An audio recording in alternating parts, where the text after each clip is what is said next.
Hi friends, welcome back to my channel. ఇగో ఈ చెట్టు మామిడికాయనండి ఇప్పుడు నేను తింటున్నాను. ఎన్నో స్వీట్ ఉంటుంది ఇది.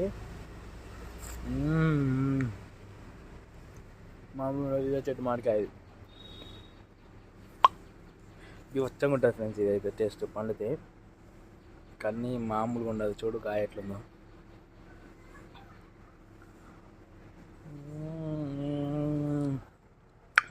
ఎమ్మి super taste friends.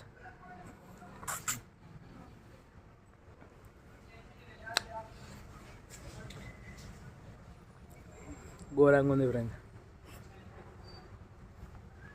My own tree, my own my own mango. ఇవి టేస్ట్. లైక్ చేసి షేర్ చేయండి, కామెంట్ చేయండి. మీకు కూడా నేను పంపిస్తాను. అడ్రస్ పెట్టండి ఫ్రెండ్స్, మీకు మామిడికాయలు పంపిస్తాను నేను. సబ్స్క్రైబ్ చేయండి.